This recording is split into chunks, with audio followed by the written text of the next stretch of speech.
இயேசு கிறிஸ்துவின் நாமத்தினாலே இந்த மாலை நேரத்தில் உங்களை அன்போடு கூட வாழ்த்துகிறேன். கேரக்டர்ஸ் என்ற வார்த்தையின் அடிப்படையிலே நாம் சங்கீதத்தை தியானித்து கொண்டிருக்கிறோம். சங்கீதம் 44 முதல் பகுதியை நாம் கடந்த நாளிலே தியானித்தோம். முதல் பிரிவிலே கடந்த கால வெற்றியினை நினைத்து பார்த்தல், யோசுவாவின் வெற்றியின் நாட்களை குறித்து நாம் தியானித்தோம். இரண்டாவது பகுதியிலே இஸ்ரவேலின் நெருக்கடியும் ஏமாற்றமும் என்ற தலைப்பின் கீழே நாம் கர்த்தருடைய வசனங்களை தியானிக்கப் போகிறோம்.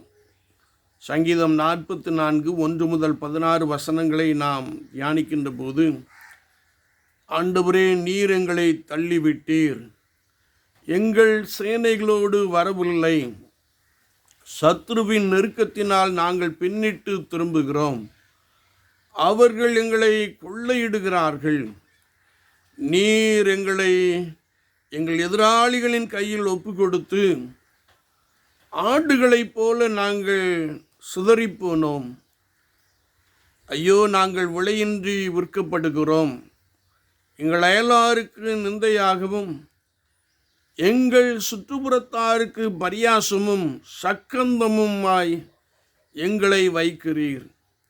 ஜனங்கள் எங்களை பார்த்து தலையை துலுக்குகிறார்கள், சத்தமாய் நிந்தித்து தூஷிக்கிறார்கள். சத்ரு எங்களை பழி வாங்குகிறான், நாங்கள் லட்சை அடைகிறோம், வெட்கம் எங்களை மூடுகிறது என்று சொல்லி சங்கீதக்காரன் தனக்குண்டான அல்லது இஸ்ரேல் தேசத்துக்குண்டான நெருக்கடியை குறித்து மிக தெளிவாக சொல்லுகிறார். இந்த இரண்டாவது பிரிவிலே இரண்டாவதாக வசனம் 17 முதல் 19 வசனங்களை நாம் தியானிக்கின்ற போது, ஆண்டவரே, நாங்கள் உமக்கு உண்மையாயிருக்கிறோம் என்று சொல்லுகிற ஒரு வார்த்தையை நாம் வாசிக்கிறோம். நாங்கள் பலவிதமான நிந்தைகளை கடந்து வந்தாலும் உம்மை மறக்கவில்லை, உம்முடைய உடன்படிக்கைக்கு துரோகம் பண்ணவும் இல்லை. நீர் எங்களை வலு சர்ப்பங்களுக்கு ஒப்பு கொடுத்தும் மரண இருளினால் எங்களை மூடியிருந்தும் எங்கள் இருதயம் உம்மை விட்டு பின்வாங்கவில்லை. நாங்கள் உம்முடைய பாதையை விட்டு விலகவும் இல்லை என்று சொல்லி, நாங்கள் உமக்கு உண்மையாயிருக்கிறோம் என்று சொல்லுகிற ஒரு வார்த்தையை நாம் வாசிக்க முடியும். இந்த இரண்டாவது பிரிவிலே மூன்றாவதாக வசனம் 20, 21, 22 வசனங்களை நாம் தியானிக்கும் போது, தேவர் எல்லாவற்றையும் அறிந்திருக்கிறவர், அவருக்கு மறைவானது ஒன்றும் இல்லை. நாங்கள் ஒருபோதும் அந்நிய தேவர்களை நமஸ்கரிக்கவில்லை, உமக்கு முன்பாக மறைவாக ஒன்றுமில்லை. நீர் எல்லாவற்றையும் ஆராய்ந்து அறிந்திருக்கிறீர், உமது நிமித்தம் எந்நேரமும் கொல்லப்படுகிறோம்.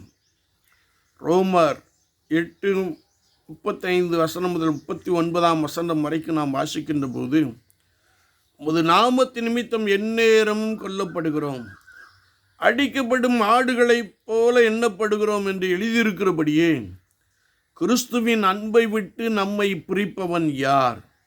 உபத்திரவமோ, வியாகுலமோ, துன்பமோ, பசியோ, நிர்வாணமோ, நாசமோசமோ, பட்டயமோ, இவைகள் எல்லாவற்றிலும் கிறிஸ்துவினால் ஜெயம் கொள்ளுகிறோம்.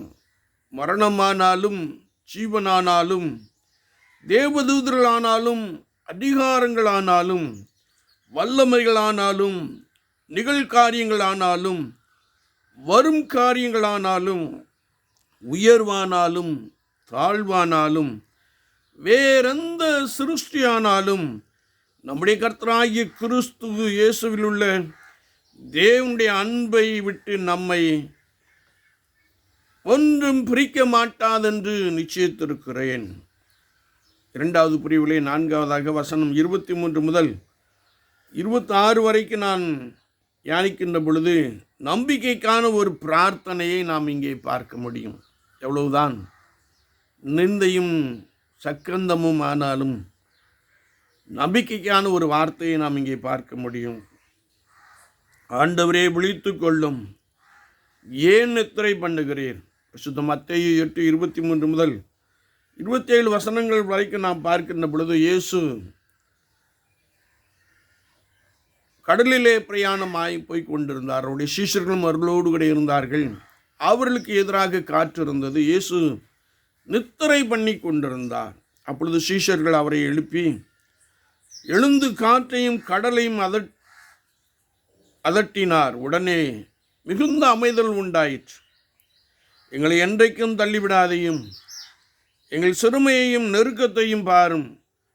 எங்கள் ஆத்துமா புழுதி மட்டும் தாழ்ந்திருக்கிறது. எங்களுக்கு ஒத்தாசையாக எழுந்தருளும். உம்முடைய கிருபை நிமித்தம் எங்களை மீட்டி விடும் என்று சொல்லி புலம்புகிற ஒரு சங்கீதத்தை நாம் இங்கே பார்க்க முடியும். என்னை கேட்டுக்கொண்டு இருக்கிற என் அன்பு சகோதரனே, சகோதரியே, சங்கீதம் 44 நமக்கு கற்றுக் கொடுக்கிற காரியம் என்னவென்றால், நம்முடைய முன்னோர்களை ஆண்டவர் எவ்வண்ணமாய் நடத்தினார் என்பதை நாம் நினைத்து பார்க்க வேண்டும். ஒருவேளை இஸ்ரவேல் ஜனங்களை ஆண்டவராகிய தேவன் பலமாய் நடத்தினார். அவர்களுக்கு எதிராக செங்கடல் காணப்பட்ட பொழுது, அவருக்கு எதிராக சமுத்திரங்கள் காணப்பட்ட பொழுது, அது இரண்டாக பிரித்து வெட்டாந்தரையிலே அவர்களை நடந்து போக பண்ணினார். மன்னாவினால் அவர்களை நிரப்பினார். அவர்களுக்காக எதிரிகளை துவசம் பண்ணினார், யுத்தம் பண்ணினார். எனவே கடந்த கால சம்பவங்கள், கடந்த கால அதிசயங்களை நம்முடைய வாழ்க்கையிலே நாம் எண்ணி பார்க்க வேண்டும். கர்த்தர் நம்மை எவ்வளமாய் நடத்தி வந்தார் என்று சொல்லி. அது மாத்திரமல்ல, எப்பொழுதும் நான் எந்த சூழ்நிலையில் வைக்கப்பட்டிருந்தாலும் நம்பிக்கையோடு கர்த்தரை நோக்கி பார்க்க வேண்டும் என்று இந்த வசனம் நமக்கு மிக தெளிவாக கற்றுக் கொடுக்கிறது. ஒருவேளை இஸ்ரவேலின் நெருக்கடியும் ஏமாற்றம் என்ற அந்த வார்த்தையின் அடிப்படையில் நாளும் வெற்றியை கண்டு கொண்டிருந்த இஸ்ரவேலின் சேனை இங்கே ஒருவேளை தோல்வியை தழுவி ஏமாறுகின்ற ஒரு நிலைமையை நாம் பார்க்கிறோம். அப்படி இருக்கின்ற பொழுது நாம் ஒரு அடிமையைப் போல வழிநடத்தப்படுகிறோம் என்பதை நாம் இங்கே தெளிவாய் அறிந்து கொள்ள முடியும். ஒருவேளை பாவத்திலே நாம் கிடப்போமே என்றால் அடிமைகளைப் போல காணப்படுகிறோம். இயேசு கிறிஸ்துவின் இரத்தத்தினாலே மீட்கப்படுகின்ற பொழுது சுயாதீனமான ஒரு கிருபையை நாம் பெற்றுக்கொள்கிறோம். என்றாலும் எவ்விதமான சூழ்நிலையிலே நாங்கள் கடந்து வந்தாலும் நாம் எப்பொழுதும் கர்த்தருக்கு உண்மையாயிருக்க வேண்டும் என்பதை குறித்து இந்த பகுதி நமக்கு தெளிவாய் கற்றுக் கொடுக்கிறது. ஏனென்றால் ஆண்டவருக்கு எல்லாம் தெரியும். அவருக்கு மறைவானது ஒன்றுமில்லை.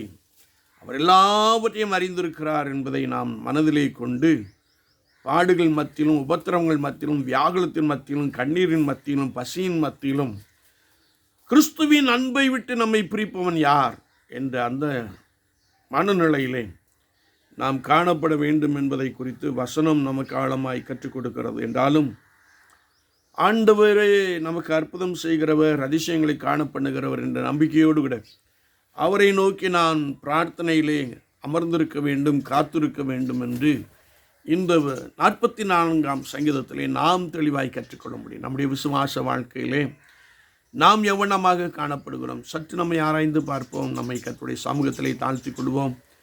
ஆண்டவரே, எந்த ஒரு நிகழ்வானாலும் உங்களுடைய அன்பை விட்டு எங்களை பிரித்து விடக்கூடாது என்பதிலே உறுதியாய் காணப்படுவோம்.